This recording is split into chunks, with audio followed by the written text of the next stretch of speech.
far away. You know, the people who are in, if you want to replace Terrence Howard, the people who are in his field are guys like Jamie Foxx, Cuba Gooding Jr., guys who are young, they can do fun, they can bring in that kind of fun commercial type stuff into it, and they've done that kind of stuff before. When last did you see Don Cheadle do a comedy? When last did you see Don Cheadle that's acting loose and acting free? When last did you really see something genuine from Don Cheadle where he was just cutting loose? Please tell me. Comments. You have to tell me. Comments. No, he hasn't. Because that's not the kind of actor that Don Cheadle is. You see, it's a shame because there were some good things in there. Remember, I'm not saying Don Cheadle, he wasn't crap in this thing. He was just miscast. And the thing that pained me was that there were some good things in there, and War Machine and Ant-Man, that could have been a very, very interesting relationship right there. And they had the chemistry from part one. See, the thing that I'm telling you people is that Terrence Howard told me he was War Machine before he even put on the suit. That's how much he was War Machine. He told me, he sold me the idea of him being War Machine without him even putting on the suit.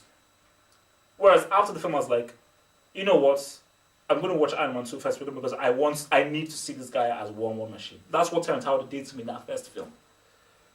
Who knows what happened? Maybe he asked for money. Maybe he got played out. Who knows? Fact is, Don Cheadle did not work as War Machine. Don Cheadle does not work as War Machine. It didn't make any. It just didn't. It didn't work on any level. Okay, I will argue with anybody about that. If you want to argue with me, argue with me. It did not work on any level. Fact. Okay, now back to this film as a whole. You see, fine, John Favreau, you're taking a direction of this film. It's slapstick. Fine, okay, it's slapstick, fine, it's great. You see, that's a danger. It's a danger going down the slapstick route. Because as I say again, it is much harder to write and do comedy than it is to do drama. It's very easy to make people cry and shock people. It is very difficult to make people laugh and also to make them take something seriously as well, which is what he's trying to do with Iron Man. Because at the end of the day, it's still Iron Man. At the end of the day, he's still a guy that goes out and tries to take down villains. At the end of the day, he still has the baggage of his heart is messed up and everything. So it can't be a full-on comedy. And yes, they try to shove in the whole alcohol angle in there and everything like that. But looking at the film as a whole, see, it was too stupid. Downey Jr. he's been given too much of a free rein, and I don't like it. But people seem to accept it, but I won't accept it. Totally my problems with TDK. Yes, I don't like TDK, but you've got to respect Northern, and you've got to respect the team he had with Bill and everyone. Because Bill wasn't like, I'm Bill. Let me just be Bill. No one was like, no. Look, everybody has their character in this film. Gary Oldman, you are Gordon. And look at the ridiculous performance he gave us Gordon. Like, no one could even take that role from him ever again. Bale came and said, no, what? I am Bruce Wayne. This is what Bruce Wayne is. This is Bruce Wayne's characteristic. This is Bruce Wayne's mannerism that I'm going to choose for Bruce Wayne. Nothing to do with Bale. Nothing to do with Bale. But you're looking at Tony Stark, it's Downey Jr. having fun. It's like, oh, what if Downey Jr.'s heart got messed up and he was Iron Man? That's what this Iron Man franchise is, and Iron Man 2 fully shoved that in my face. You see, I told you I was going to go back to, you see, because I've already briefly gone back to that early point. I was going to go back to that point about the racing scene when Tony Stark was having his F1 race in Monaco, I believe.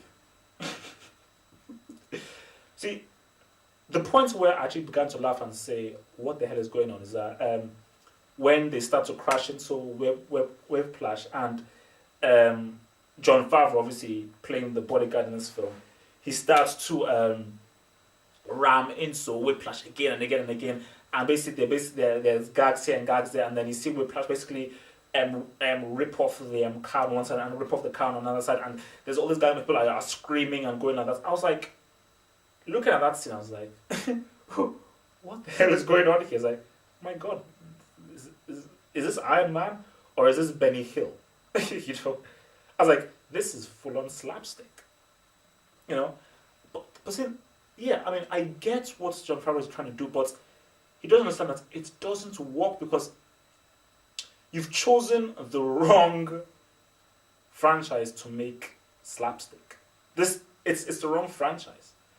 Because anybody who knows what Iron Man is this thing is serious. It has to be serious. I mean, for me, if it was me, I told you, if I was doing like an Iron Man, I'd make it this thing is serious. This thing is a 15. It's violence. It deals with issues of weapons of mass destruction. It focuses on the Tony Stark character, and I'll probably choose Kiefer Sutherland as the as Tony Stark. You know, because for me, I think that you can't really make Iron Man any other way, and do it justice. That's the key thing. Fine, this way can work.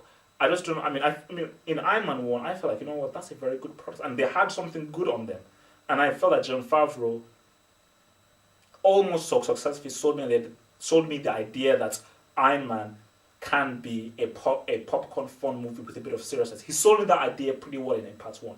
In part 2, no. Because part 1 was a perfect balance between being comedic, light-hearted, and also serious. It was a very perfect balance that they really got somehow in part 1. Even if I still had issues with in part 1. Guys, you still need to have a damn script. Sorry. Respect the material. But in part 2, no. Part 2, it was all over the place. Too many gags. Too much comedy, too many jokes. No. Respect the source material. You can't just say, you know what, let me just shove in there, you know, the fanboys, they'll accept anything. Good. Let the fanboys accept whatever they want to accept. I hate the fanboys. I'm saying this to you now. You Iron Man fanboys on the forums just accepting everything. I hate you people. I loathe you people. Because it is because of you people that guys like Jon Favreau can just do whatever they want and they won't even bother trying to take this stuff seriously. Because remember, taking the Iron Man source material, taking the Iron Man product seriously does not mean making it dark or making it a serious movie. You can still make something a popcorn movie, but take it seriously. Jurassic Park is a serious take on dinosaurs. Like, Spielberg took that thing seriously, but it's a summer popcorn movie. T2 is a serious film. T2 is a subject matter about machine and man taken seriously, but it's a popcorn movie. See, that is what you need to understand. You know, taking something seriously does not mean, oh, let's make it a serious movie. You know, because from what I saw of Iron Man 2, I don't care what people try to tell me. I know what I saw. And what I saw was Jon Favreau does not take Iron Man seriously. Jon Favreau does not respect Iron Man. He doesn't respect it at all. And unfortunately, he does not take this thing seriously. He just doesn't. You know, sorry, but that's the fact I'm under. Let me just wind down. Because I want to try and keep this thing to three parts. Iron Man 2. No. This is not good for the whole comic book thing. It's not good for the whole comic book thing. I think Iron Man deserves more. I mean, I was never an Iron Man fan or anything like that, but I believe that from what I know of the product, I believe that, you know, Iron Man as a story, as a concept, can be done very well. It can be done very well, and I feel that Jon Favreau and Downey Jr., they are having their fun honeymoon with this thing. They're not taking it. They're not trying hard to produce something, because they know that they don't have to try hard to please the fanboys. But they're not trying to please me, because if they're trying to please me and the real fans and talkbackers out there, they know that they'll have to work hard. They know that, you know, you don't go to Comic-Con and suck up. You leave Comic-Con, you sweat, you spend night and day trying to make a good damn product, make a good